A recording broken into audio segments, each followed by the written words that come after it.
Hello everyone, welcome back to my YouTube channel. आज है 7 अप्रैल और आज की क्लास के अंदर अपन जो 6 अप्रैल को कुमार गौरव सर के द्वारा जो करंट अफेयर्स करवाई गई है तो उसी क्लास का हैंड रिटन नोट्स के रूप में रिवीजन करवाएंगे। तो इस क्लास के अंदर आपका टाइम भी बच जाएगा और जो सर के द्वारा कंटेंट करवाया जाता है उस कंटेंट का रिविजन भी हो जाएगा। तो चलो शुरुआत करते हैं आज की क्लास की। क्वेश्चन नंबर 1 से रक्षा सहयोग समझौता। तो जो रक्षा सहयोग समझौता है हाल ही के अंदर पहली बार किस देश के साथ हुआ है? तो ये भारत और रोमानिया के साथ में हुआ है पहली बार ही। तो रोमानिया के साथ में पहली बार हुआ है। रोमानिया की राजधानी क्या है? तो जो बुखारेस्ट है ये रोमानिया की राजधानी है। तो इस रक्षा सहयोग समझौते के अंदर ही साइबर सुरक्षा है, सैन्य चिकित्सा प्रशिक्षण है, इन आदि से संबंधित सहयोग पे समझौता हुआ है। भारत और रोमानिया के मध्य ही जो द्विपक्षीय संबंध है इनकी शुरुआत तो 1948 से ही हो गई थी, लेकिन जो रक्षा सहयोग समझौता है वो अब हुआ है। तो द्विपक्षीय संबंध 1948 से हो गए थे। आगे देखते हैं हंगरी की राजधानी क्या है? तो यह है बुडापेस्ट। हंगरी के एक घास के मैदान है उसको क्या कहा जाता है? तो पुछताछ कहा जाता है। यूएन महासभा के ही जो 77वां सत्र चल रहा है इसके अध्यक्ष किसको बनाया गया है? तो ये साबा कौरोसी को बनाया गया है और ये कहाँ के रहने वाले हैं? तो हंगरी के ही है। तो ये भी थोड़ा याद रख लेना।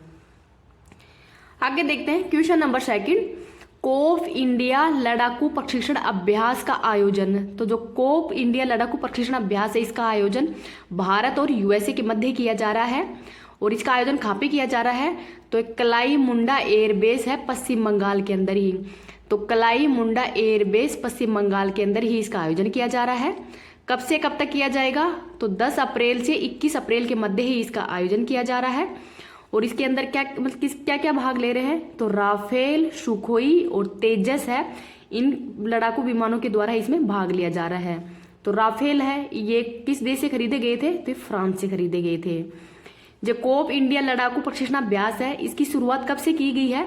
तो 2004 से ही इनकी शुरुआत की गई थी। तो ये पॉइंट भी थोड़ा याद रख लेना। अब अन्य अभ्यास देखते हैं जो कि भारत और यूएसए के मध्य किए जाते हैं, जिसमें वज्र प्रहार। तो वज्र प्रहार का आयोजन भी भारत और यूएसए के मध्य ही किया जाता है। तर्कस अभ्यास का आयोजन भी भारत और यूएसए के मध्य किया जाता है। रेड फ्लैग का अभ्यास तो ये भी भारत और यूएसए के मध्य ही किया जाता है। तो ये भी थोड़ा याद रख लेना। अब इस क्लास की पीडीएफ है वो मैं टेलीग्राम पे प्रोवाइड करवा दूंगी। तो टेलीग्राम का लिंक है वो आपको कमेंट सेक्शन के अंदर मिल जाएगा।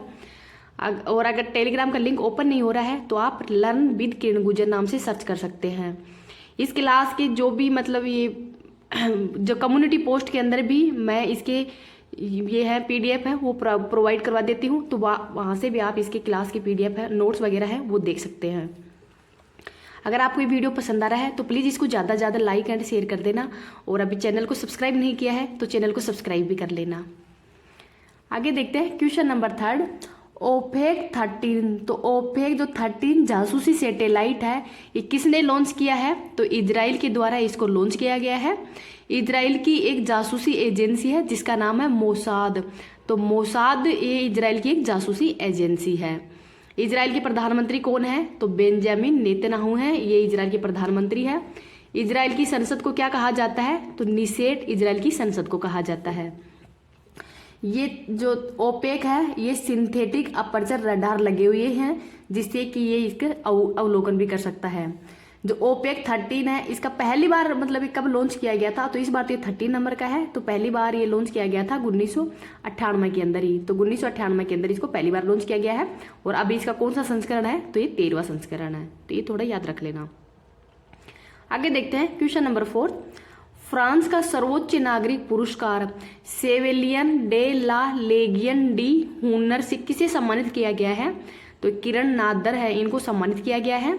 किरण नादर कौन है? तो ये म्यूजियम ऑफ आर्ट की चेयरमैन है और एक कला के क्षेत्र के अंदर ही इनको ये पुरस्कार दिया गया है। तो इससे पहले किन किन को दिया जा चुका है ये पुरस्कार? तो शशि थरूर को दिया जा चुका है, लता मंगेशकर को भी ये पुरस्कार दिया जा चुका है और लता मंगेशकर का हाल ही में निधन भी हो गया है। लता मंगेशकर को ही भारत रत्न पुरस्कार कब दिया गया था? तो 2001 के अंदर ही इनको भारत रत्न से सम्मानित किया गया था। भारत की पहली संगीतकार कौन है जिनको कि भारत रत्न दिया गया है? तो इनका नाम है सुब्बा लक्ष्मी। तो ये लता मंगेशकर नहीं, मतलब लता मंगेशकर को पहली बार नहीं दिया गया था भारत रत्न, इससे पहले सुब्बा लक्ष्मी को भारत रत्न पुरस्कार से सम्मानित किया जा चुका है। तो ये भी थोड़ा याद रख लेना। नेक्स्ट और क्वेश्चनों को देखते हैं। क्वेश्चन नंबर 5 देखते हैं। चीन की युआन किस देश से सबसे अधिक कारोबार वाली मुद्रा बन गई है? तो चीन की जो युआन है ये किस देश के अंदर ही सबसे अधिक कारोबार वाली मुद्रा के रूप में ही डॉलर को प्रतिस्थापित कर दिया है? तो ये रूस के अंदर अब व्यापार करने में ही डॉलर की जगह युआन का प्रयोग किया जाता है। तो युआन का कितना % प्रयोग किया जाता है? तो 27.6% व्यापार के अंदर यूज युआन का किया जाता है। इसको रेवेनबी भी कहा जाता है। और डॉलर का उपयोग 22.5% किया जाता है। चाइना की राजधानी क्या है? तो बीजिंग है। चाइना की एशिया की सबसे लंबी नदी ये चाइना के अंदर ही है, जिसका नाम यांगत्से कियांग है। टकला मकाल मरुस्थल ये भी चाइना के अंदर ही है। और ये कैसा मरुस्थल है? तो ये ठंडा मरुस्थल है। चीन का शोक किस नदी को कहते हैं? तो ये हवांगी नदी है, इसको चीन का शोक कहते हैं। तो ये भी थोड़ा याद रख लेना। आगे देखते हैं क्वेश्चन नंबर 6। इंडिया जस्टिक रिपोर्ट 2022 के अंदर ही बड़े राज्यों की श्रेणी के अंदर ही शीर्ष स्थान किस राज्य का है? तो 1 करोड़ प्लस जनसंख्या के अंदर ही पहला स्थान कर्नाटक का है, सेकंड स्थान तमिलनाडु का है और थर्ड स्थान है वो तेलंगाना का है। इसके अंदर टोटल कितने राज्यों को शामिल किया गया है? तो 19 राज्यों को शामिल किया गया है। और 18वां स्थान किस राज्य का है? तो ये उत्तर प्रदेश का है। और राजस्थान का स्थान कौन सा है? तो राजस्थान इसमें 15वें स्थान पर है। तो राजस्थान की जो भी एग्जाम है उसके लिए इंपॉर्टेंट है। तो राजस्थान इसके अंदर 15वें स्थान पे है। छोटे राज्यों की श्रेणी में तो जिन राज्यों की जनसंख्या वो 1 करोड़ से कम है उनके अंदर पहले स्थान पर सिक्किम है। ये रिपोर्ट किसके द्वारा जारी की गई है? तो टाटा ट्रस्ट के द्वारा ही जारी की गई है। इस बार इसका 3rd संस्करण है। तो ये थोड़ा याद रख लेना। आगे देखते हैं क्वेश्चन नंबर 7।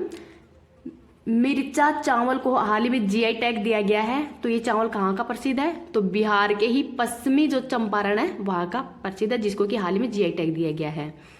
इस चावल का आकार काली मिर्च के जैसा होता है और इसके अंदर एक अनूठी सुगंध भी आती है। तो कैसी सुगंध आती है? अनूठी सुगंध भी आती है। तो ये भी थोड़ा याद रख लेना। आगे देखते हैं क्वेश्चन नंबर 8। संशोधित प्रतिस्पर्धा संशोधन विधेयक 2023 है।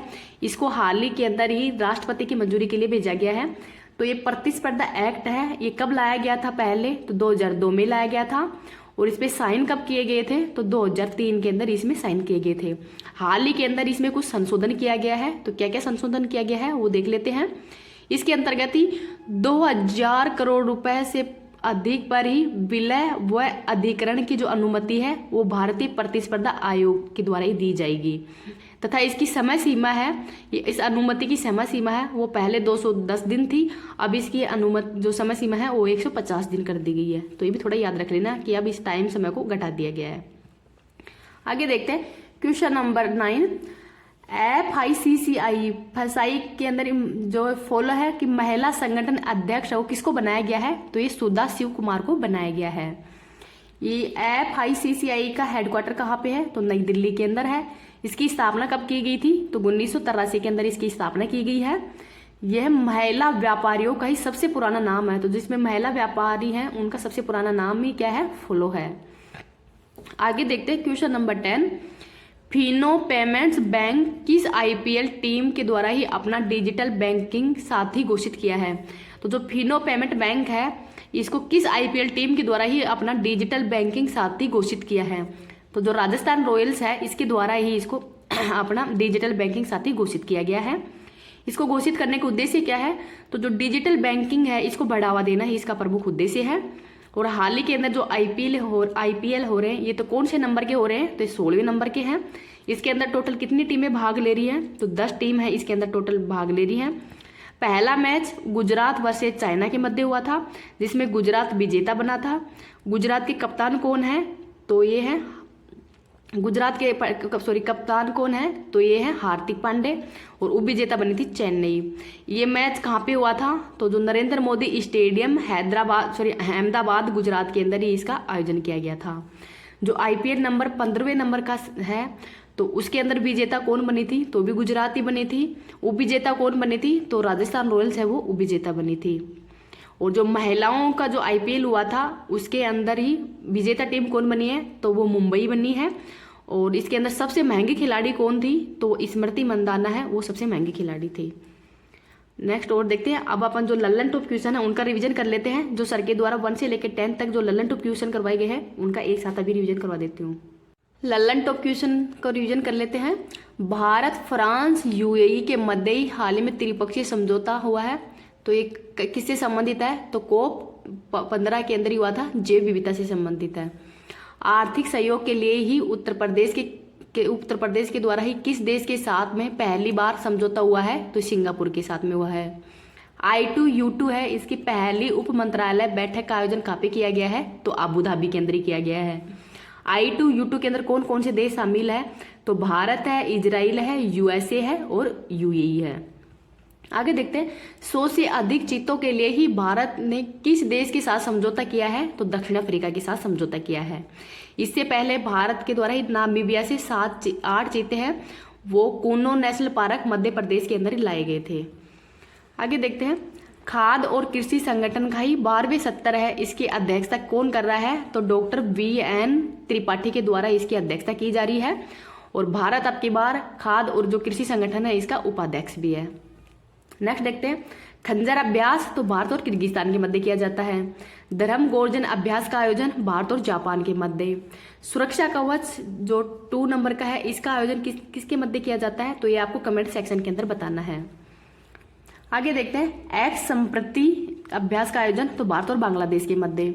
ऑपरेशन आहट तो ये रेलवे के द्वारा ही शुरू किया जाता है, RPF के द्वारा ही।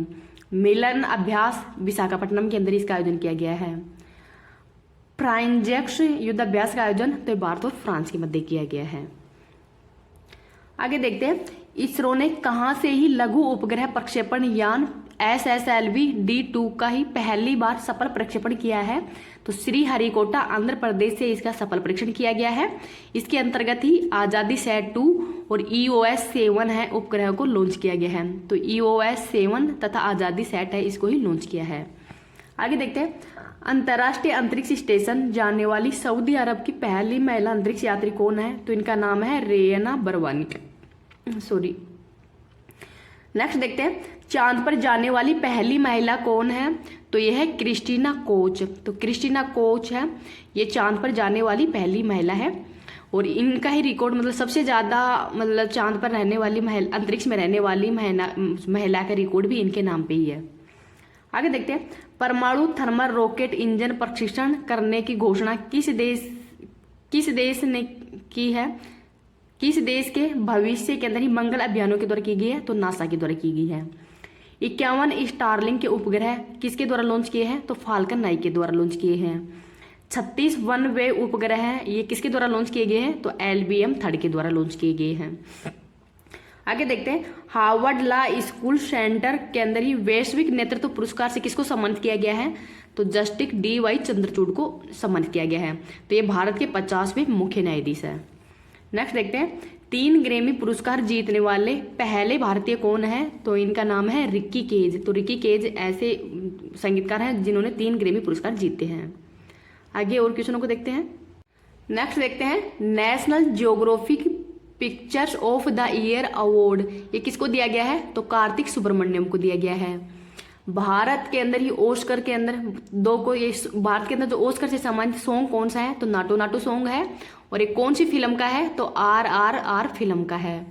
शॉर्ट डॉक्यूमेंट्री के लिए तो द एलिफेंट वीपर्स है, ये भी भारत के अंदर ऑस्कर से सम्मानित की गई है। आगे देखते हैं, IMF के अंदर ही जो विशेष आहरण अधिकार मुद्रा है, इसके अंदर कौन कौन सी मुद्रा शामिल है? तो डॉलर है, पाउंड है, यूरो है, येन है और युआन है। विदेशी मुद्रा भंडार के अंदर कौन सी मदें शामिल की जाती हैं? तो विदेशी मुद्रा शामिल की जाती है, गोल्ड शामिल किया जाता है, SDR शामिल किया जाता है तथा IMF के अंदर ही जो रिजर्व फंड होता है उसको शामिल किया जाता है। तो ये थोड़ा याद रख लेना। IMF की स्थापना कब की गई थी? तो 1944 के अंदर ही जो ब्रेटन वुड्स सम्मेलन हुआ था USA के अंदर, तो उसके अंदर ही IMF व विश्व बैंक दोनों को एक साथ मतलब इन दोनों की स्थापना की गई थी। इन दोनों को जुड़वा बहन भी कहा जाता है। IMF में टोटल 190 सदस्य देश है, 190वां सदस्य देश एंडोरा है। IMF के द्वारा ही ग्लोबल इकोनॉमिक आउटलुक रिपोर्ट भी जारी की जाती है। नेक्स्ट देखते हैं, स्टैचू ऑफ प्रोस्पेरिटी तो ये कैंपगोड़ा एयरपोर्ट बेंगलुरु के अंदर है। निक्कई एशिया रिपोर्ट के अनुसार ही दुनिया की 3rd सबसे बड़ा ऑटो बाजार कौन सा है? तो ये भारत है। तो भारत दुनिया का सबसे बड़ा ऑटो बाजार है। वर्ल्ड रिपोर्ट 2023 तो ये UN ह्यूमन राइट वॉच के द्वारा ही जारी की गई है। नेक्स्ट देखते हैं, हेनले पासपोर्ट इंडेक्स के अंदर ही शीर्ष स्थान किसका है? तो जापान का है। ब्रांड फाइनेंस के अंदर ही शीर्ष 3 वैश्विक IT ब्रांड सूची के अंदर ही भारतीय ब्रांड कौन सी शामिल है? तो सेकंड स्थान पर है TCS और थर्ड स्थान पर है इन्फोसिस, तो ये याद रख लेना। आगे देखते हैं, ग्लोबल फायर पावर रिपोर्ट 2023 के अंदर ही भारत की रैंक कौन सी है? तो भारत चौथे स्थान पर है। पहले स्थान पर USA है, सेकंड पे रूस है और थर्ड पे है चाइना। आगे देखते हैं, सीरियम वैश्विक हवाई अड्डों की सूची के अंदर ही 2022 के अंदर ही टॉप 10 में कौन सा भारतीय हवाई अड्डे को शामिल किया गया है? तो सेकंड स्थान पर है केम्पगोड़ा एयरपोर्ट बेंगलुरु। HDI इंडेक्स के अंदर भारत की रैंक कौन सी है? तो 132वीं है। भूखमरी सूचकांक के अंदर भारत की रैंक 107वीं है। विश्व खुशहाली सूचकांक के अंदर ही भारत की रैंक 126वीं है। और विश्व खुशहाली दिवस कब मनाया जाता है? तो 20 मार्च को मनाया जाता है। आगे देखते हैं, बिहार के अंदर बिहार के अंदर कौन कौन से GI टैग दिए गए हैं? तो बिहार की जो मगधी पान है इसको GI टैग दिया गया है। मधुबनी पेंटिंग को दिया गया है। भागलपुर की जर्दालू आम है इसको भी दिया गया है। मिथिला मखाना, कतरनी चावल और शाही लीची है, ये सब बिहार के ही हैं जिनको कि GI टैग दिया जा चुका है। सुंदरजा आम और मुरैना गज्जक है, ये मध्य प्रदेश की हैं जिनको कि GI टैग दिया गया है। नागरी दुबाराज चावल को GI टैग, ये छत्तीसगढ़ का है। बस होली चित्रकारी जम्मू कश्मीर की है। हुड कार्विंग तो ये लद्दाख का है जिसको कि हाल ही में GI टैग दिया गया है। तो इंपॉर्टेंट है, इनको याद रख लेना, आपको एग्जाम के अंदर 1 या 2 क्वेश्चन देखने को मिल जाएंगे। नेक्स्ट और देखते हैं, आगे देखते हैं, वाराणसी के अंदर भी 4 को GI टैग दिया गया है। तो किस किस को दिया गया है?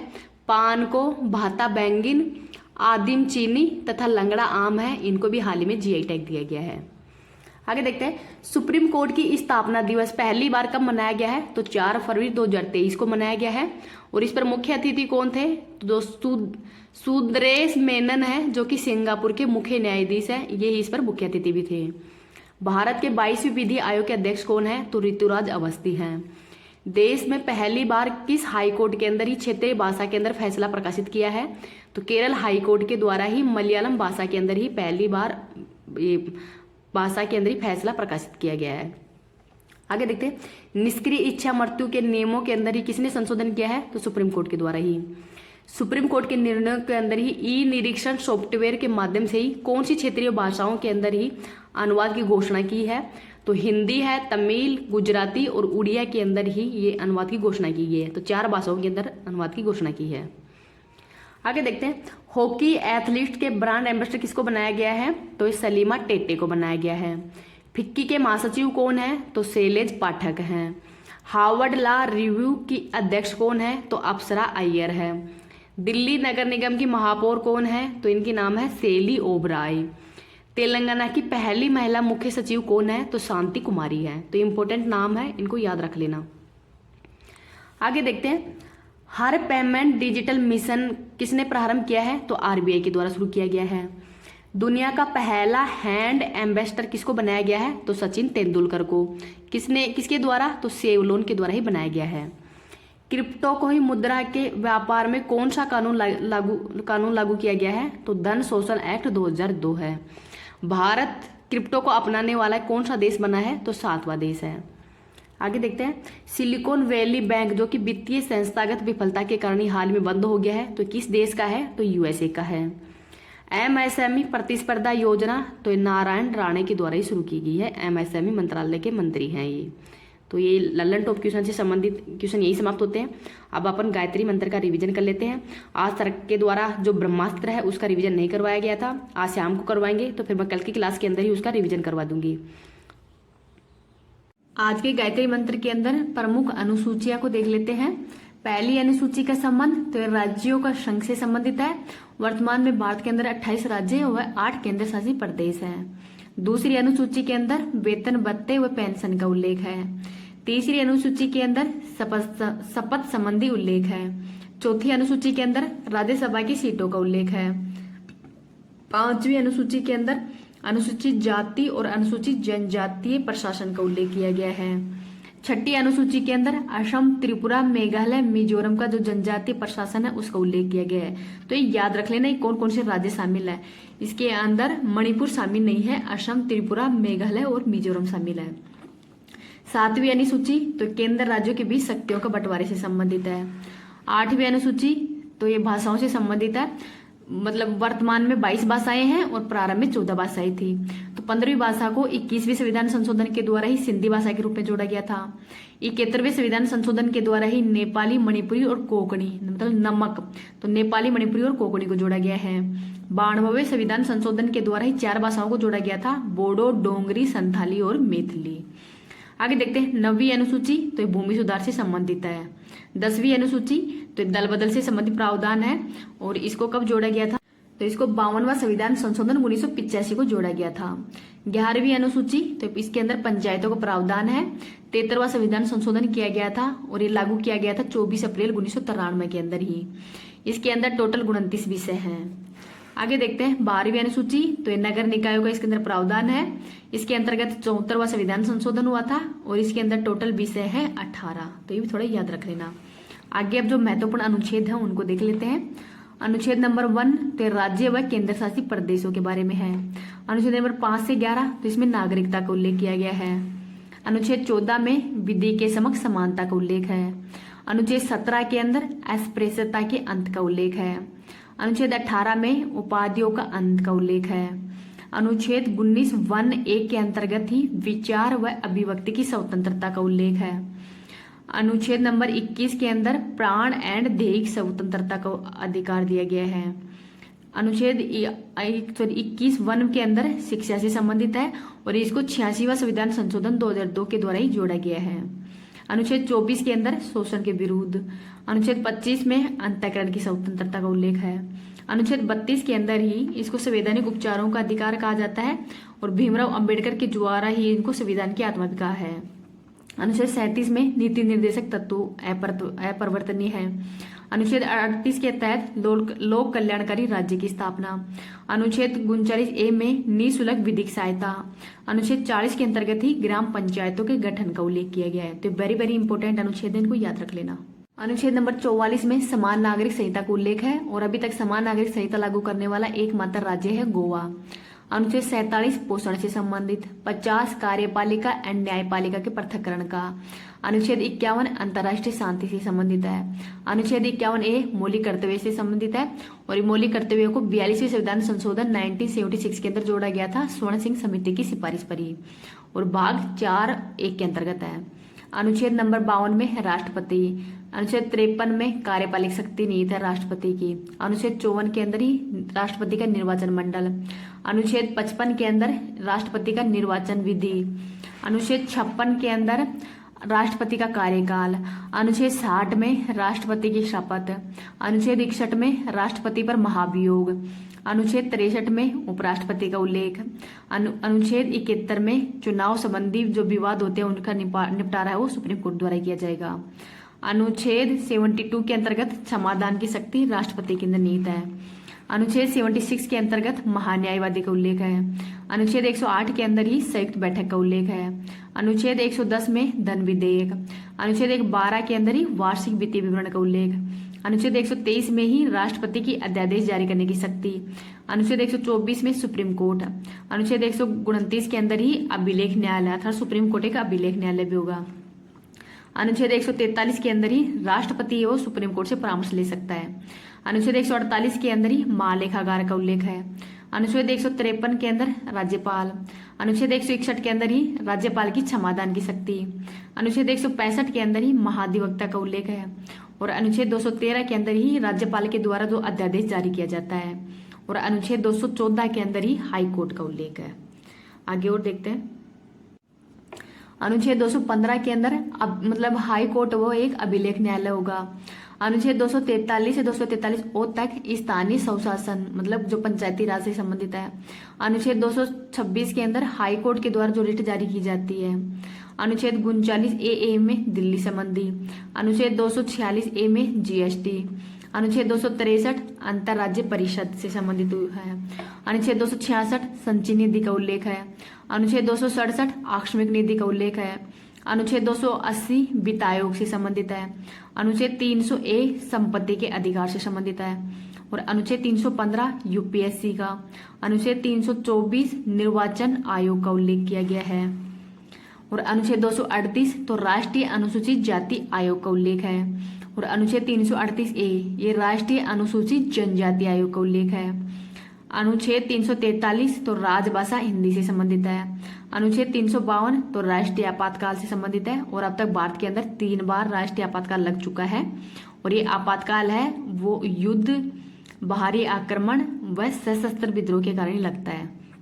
आगे देखते हैं अनुच्छेद 356 तो राष्ट्रपति शासन का उल्लेख है। अनुच्छेद 360 तो वित्तीय आपातकाल, तो भारत के अंदर अभी तक एक बार भी वित्तीय आपातकाल है वो नहीं लागू किया गया। अनुच्छेद 368 तो संविधान के अंदर संशोधन से संबंधित है। और अनुच्छेद 370 तो जम्मू कश्मीर से संबंधित है। तो जो इम्पोर्टेंट अनुच्छेद है वो अपन ने कर लिए हैं।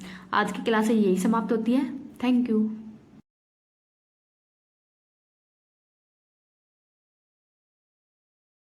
ब्रह्मास्त्र नंबर जो 6 है जिसमें अंतर्राष्ट्रीय सम्मेलन करवाए गए हैं सर के द्वारा, तो उसका रिवीजन कर लेते हैं। संयुक्त राष्ट्र जल सम्मेलन 2023, तो इसका आयोजन कहाँ पे किया गया है? तो ये 22 मार्च को विश्व जल दिवस मनाया जाता है और इसका आयोजन किया गया है न्यूयॉर्क यूएसए के अंदर ही। रायसीना डायलॉग 2023, तो ये 8वें नंबर का है और नई दिल्ली के अंदर इसका आयोजन किया गया है। G20 शिखर सम्मेलन 2023 का आयोजन तो भारत के अंदर किया जा रहा है, 18वें नंबर का है। और इसके पहले शेरपा कौन है? तो अमिताभ कांत हैं, वो इसके पहले शेरपा है। इस बार इसकी थीम क्या है? तो वसुदेव कुटुंबकम। अब वसुदेव कुटुंबकम का अर्थ क्या होता है? 1 अर्थ 1 फैमिली और 1 फ्यूचर है। आगे देखते हैं विश्व हिंदी सम्मेलन 2023, तो फिजी के नाडी शहर के अंदर इसका आयोजन किया गया है। अब की बार 12वें नंबर का है। विश्व हिंदी सम्मेलन कब मनाया जाता है? 10 जनवरी को मनाया जाता है। और पहला सम्मेलन का आयोजन 1975 के अंदर ही नागपुर महाराष्ट्र में किया गया था। आगे देखते हैं 15वां ब्रिक्स सम्मेलन 2023 का आयोजन तो साउथ अफ्रीका के अंदर किया गया है। और ब्रिक्स के अंदर कितने टोटल देश हैं? तो 5 देश शामिल हैं इसके अंदर ही। आगे और देखते हैं संयुक्त राष्ट्र जलवायु परिवर्तन सम्मेलन 2023, तो एक तो आता COP 27, ये जलवायु परिवर्तन के लिए ही है। इसका आयोजन किया गया था मिस्र के शर्म अल शेख के अंदर ही। COP 15 का आयोजन ये जैव विविधता से संबंधित है और इसका आयोजन किया गया है मॉन्ट्रियल कनाडा के अंदर। आगे देखते हैं वन वर्ल्ड टीबी शिखर सम्मेलन 2023 का आयोजन तो वाराणसी उत्तर प्रदेश में किया गया है। और इस बार इसकी थीम है yes we can end TB. सबसे कम विकसित देशों का ही संयुक्त राष्ट्र सम्मेलन कहाँ पे आयोजित किया गया है? 5वें नंबर का है और इसका आयोजन दोहा कतर में किया गया है। 17वां प्रवासी भारतीय सम्मेलन 2023 का आयोजन इंदौर मध्य प्रदेश में। इस बार इसके मुख्य अतिथि कौन थे? तो मोहम्मद इरफान। तो मोहम्मद इरफान है ये गुयाना के राष्ट्रपति हैं। विश्व आर्थिक मंच शिखर सम्मेलन 2023 का आयोजन तो दावोस स्विट्जरलैंड के अंदर। संघाई सहयोग संगठन शिखर सम्मेलन 2023 का आयोजन भारत में किया गया है और इसके अंदर ही 9वां देश कौन सा शामिल हुआ है तो ये आपको बताना है। आगे देखते हैं 5वां आसियान भारत शिखर सम्मेलन का आयोजन 2023 में, तो इसका आयोजन किया गया है कुआलालंपुर मलेशिया के अंदर ही। इसमें 11वां देश शामिल हुआ है तिमोर लिस्ते और टोटल 10 देश शामिल हैं। अभी स्थापना की गई थी 1967 के अंदर ही। नेक्स्ट देखते हैं नौसेना कमांडरों की प्रथम सम्मेलन का आयोजन तो INS विक्रांत पर ही किया गया था। 30वीं राष्ट्रीय बाल विज्ञान कांग्रेस 2023 का आयोजन अहमदाबाद गुजरात में किया गया था। 18वीं विश्व सुरक्षा कांग्रेस 2023 का आयोजन जयपुर राजस्थान में किया गया था रेलवे के द्वारा ही। नेक्स्ट देखते हैं एरो इंडिया 2023 का आयोजन तो 14वें नंबर का हुआ था बेंगलुरु कर्नाटक के अंदर ही। 48वां G7 शिखर सम्मेलन 2023 का आयोजन जर्मनी के अंदर किया गया है। भारत और अफ्रीकी देशों की जो सेना है उनके प्रमुख संयुक्त सम्मेलन 2023 का आयोजन तो पुणे महाराष्ट्र में किया गया है।